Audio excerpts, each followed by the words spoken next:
Most students get this completely wrong. They think you need to be rich to study abroad. You don't. The biggest mistake? Relying on just one source of money and hoping it works out. Here's the truth no one tells you. Funding your studies abroad is not about having a lot of money. It's about using the right combination of strategies. And if you don't plan this properly, you could either run out of funds or take on unnecessary debt. In this video, I'm going to show you exactly how to fund your studies abroad step by step. From scholarships and student loans to part-time work and smart budgeting. By the end, you'll have a clear financial plan that actually works. Let's get straight into it. First, you need to understand one simple idea. There is no single source of funding. Successful students use a mix. And this is where most people fail. They focus only on scholarships. Or only on loans. Instead, you need a combination. Now here's where it gets interesting. Let's start with the most popular option. Scholarships. Everyone wants them. But very few understand how they actually work. Scholarships can be fully funded, or partially funded. Fully funded means your tuition, living expenses, and sometimes even travel are covered. Partial scholarships reduce your tuition fees. But here's the problem. They are competitive. And many students apply without a strategy. So here's what works. Apply early. Apply to multiple scholarships. And tailor your application. Now let's talk about merit-based scholarships. These are based on your academic performance. High grades, strong test scores, and achievements help. But here's the catch. Good grades alone are not enough. You also need a strong profile. Now let's talk about need-based scholarships. These are based on your financial situation. If you can prove financial need, you may qualify. But documentation is important. Now here's where it gets interesting. Some countries offer government-funded scholarships. These can be very generous. But again, competition is high. So don't depend only on scholarships. Now let's move to the next major option. Student loans. This is one of the most practical ways to fund your education. But here's the problem. Many students are afraid of loans. Or they choose the wrong type. So let's simplify it. There are secured loans and unsecured loans. Secured loans require collateral. Unsecured loans do not. But they have higher interest rates. Now here's the key point. A loan is not a burden if you plan it correctly. It's an investment. Now let's talk about a real example. Rahul used a mix of a partial scholarship and a secured loan. This reduced his financial pressure. Now compare that to someone who took a high-interest loan without planning. They struggled later. So choice matters. Now let's move to another important source. Family support. For many students, this is the primary source. But here's the problem.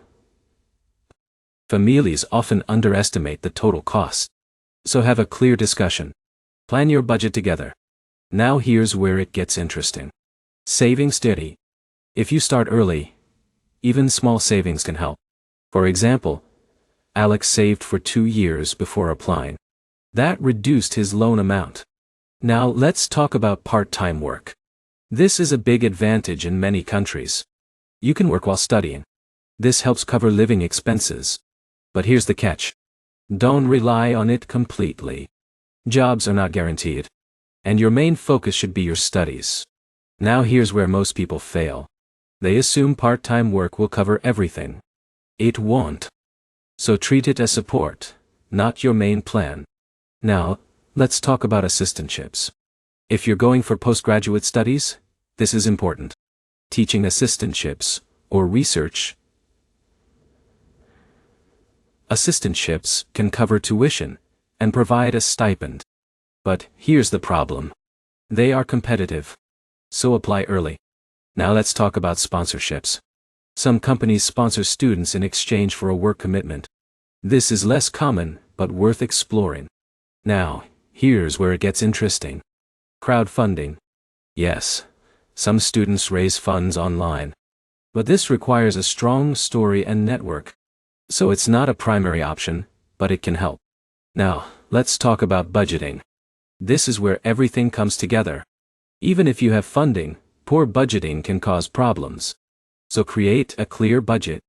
Include tuition, living expenses, and emergency funds.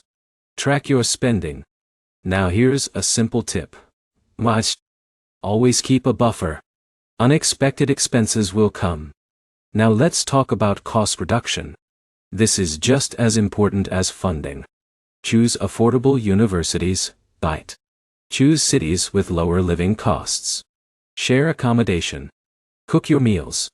Use student discounts. These small steps can save thousands. Now let's talk about a common mistake. Choosing an expensive university without considering your budget. This creates financial stress. So always balance cost and quality. Now here's where it gets interesting again. Exchange rates. If your home currency fluctuates, your expenses can increase. So plan for that. Now let's talk about timing. Start planning your finances at least 1 year in advance. This gives you time to apply for scholarships, arrange loans, and save money.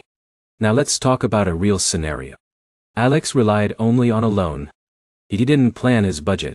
He struggled. Rahul used a mix of scholarship, savings, and part-time work. He managed his finances smoothly. So strategy matters.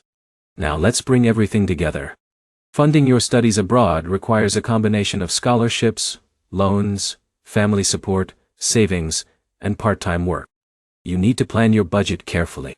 You need to reduce costs where possible. And you need to prepare early. Now here's the final insight. The students who succeed are not the ones with the most money. They are the ones with the best plan. They understand their options. They combine multiple sources. And they manage their finances smartly. So don't think you can't afford it. Think about how you can fund it. Plan early.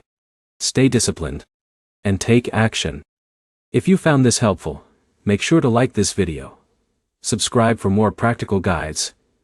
And comment below if you want a personalized funding plan based on your budget and goals. Because the more prepared you are now, the easier your study abroad journey will be. And that's exactly what you want. I'll see you in the next video.